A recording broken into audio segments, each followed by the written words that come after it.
सच्चिदानंद भगवान की जय।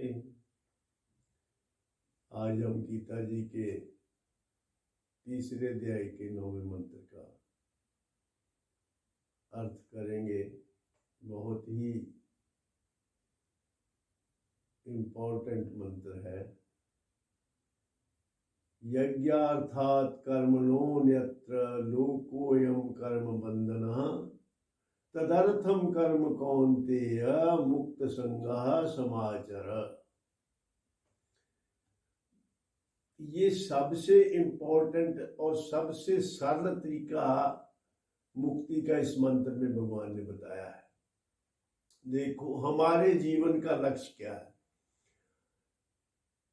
मेरे ख्याल में आप सब सहमत होंगे या कुछ लोग नहीं भी सहमत हो सकते। हमारे जीवन का अंतिम लक्ष्य जो है वो मुक्ति प्राप्त करना है। मुक्ति का मतलब फ्रीडम। बंधन किसी को पसंद नहीं है, फ्रीडम सबका लक्ष्य है। तो फ्रीडम किससे? फ्रीडम उससे जो चीजें हमें बॉदर करती हैं, जिस चीज से हमें तकलीफ है, जिसको हम बंधन महसूस करते हैं, उनसे फ्रीडम। तो मुक्ति के भी कई स्तर हो सकते हैं, उस बात में आज नहीं जाएंगे। तो मुक्ति मीन्स फ्रीडम। फ्रीडम या कई इसको जन्म मरण से मुक्त होना मानते हैं। कुछ भी मानो, मुक्ति ही हमारा सबका लक्ष्य है। मुक्ति की परिभाषा सबकी अपनी अपनी हो सकती है। तो मुक्ति के लिए भगवान ने गीता जी में सबसे सरल तरीका जो ये है कि आप जो भी कुछ कर रहे हैं अपने जीवन में, कुछ ना कुछ तो हर आदमी अपनी लाइवलीहुड के लिए करता है। कोई दुकान करता है, कोई व्यापार करता है, कोई सर्विस करता है, कोई खेती बाड़ी करता है, कोई प्रोफेशनल है, वकील है, डॉक्टर है, वटएवर। कुछ ना कुछ हम अपने जीवन को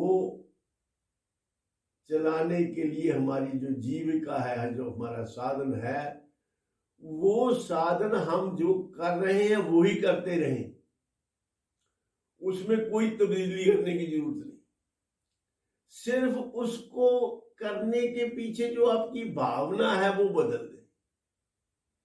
अभी हम कर रहे हैं अपने शरीर निर्वाह के लिए, अपने परिवार को पालन करने के लिए।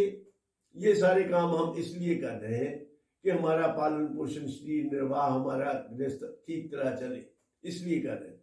ये भावना बदलकर हम ये करें कि ये हमारा इस परिस्थिति में, जिस परिस्थिति में हमें भगवान ने रखा है, उस परिस्थिति में हमारा ये कर्तव्य है।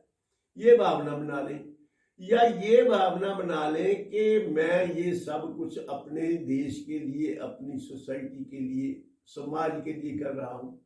क्योंकि कोई भी काम जो आप कर रहे हैं उसमें समाज का देन है। कोई अगर आप डॉक्टर बने हैं तो ये समाज की इसमें बड़ी कंट्रीब्यूशन है। कोई कॉलेज था जिसमें आप पढ़े, कोई बुक्स थी जो आपने पढ़ी, जिस रोड पे आप चलकर कॉलेज गए, ये सारा कुछ तो समाज का है। तो इसलिए जो भी कुछ आप बने हैं उसमें समाज का बहुत बड़ी देन है। आप अकेले कुछ भी नहीं बन सकते। तो इसलिए ये मान सकते हैं कि मैं अपनी सामाजिक ड्यूटी कर रहा हूं। और अगर ये नहीं कुछ भी मान सकते तो ये मानो कि मैं अपने कर्मों से अपने भगवान की पूजा कर रहा हूं। ये सारे कर्म जो मैं कर रहा हूं, इसका फल मैं परमात्मा को अर्पण करता हूं। क्योंकि आपका कुछ है नहीं, सब कुछ तो परमात्मा का है। जिस बुद्धि से आप काम कर रहे हैं वो क्या आपने बनाई है? जिस शरीर से आप काम कर रहे हैं वो क्या आपने बनाया? तो इसलिए ये भावना की जा सकती है। ये और ठीक है, ये भावना की भगवत अर्पण बुद्धि से सारे काम किए जाए। कौन सा काम आप कर रहे हैं, आप क्या कर रहे हैं, इट इज नॉट इम्पोर्टेंट। ये उतना महत्वपूर्ण नहीं है कि आप क्या कर रहे हैं। महत्वपूर्ण ये है कि आप कैसे कर रहे हैं। It is not that what are you doing, it is how are you doing. How are you doing is important. किस भावना से आप काम कर रहे हैं। तो ऐसा भी हमारे ग्रंथों में है कि सदना नाम का कसाई था जो बकरे काटने का काम करता था, उसको भी सिद्धि प्राप्त हुई। तो ये सबसे आसान तरीका कुछ अपनी लाइफ में तब्दीली करने की, बाहरिया तब्दीली, बाहर से कुछ बदलने की जरूरत नहीं, अंदर से जो जो काम आप कर रहे हैं उसके पीछे जो करने की भावना है उसको बदल दीजिए। भगवत अर्पण बुद्धि से, या समाज के कल्याण के लिए या देश के लिए ये काम कर रहा हूं, स्वार्थ बुद्धि त्याग दो काम से। बस अपने स्वार्थ बुद्धि त्यागने से आपके कर्म पूजा बन जाते हैं और इसी से ही आपको सिद्धि प्राप्त होती है। इसको भगवान ने कर्म योग कहा है गीता में। इससे सरल और क्या हो सकता है। तो आप अपने अपने जीवन में कर्म योग को लाएं और जो जो कर रहे हैं उसको आनंद पूर्वक करते रहें, इसी से ही आपको मुक्ति प्राप्त हो जाएगी। इन्हीं शब्दों के साथ मैं अपनी वाणी को विराम देता हूं और आप सबके कल्याण की कामना करता हूं। भगवान आपको सद्बुद्धि दे, ऐसी बुद्धि दे जिससे आपके ये सभी कर्म जो आप कर रहे हैं आपके जीवन में, वही कर्मों से आप परमात्मा आपके द्वारा पूजित हो गई और आपको इस जीवन में भी आनंद पूर्वक आपका जीवन बीते और परलोक भी आपका सुधे सदगति मिले, मुक्ति मिले।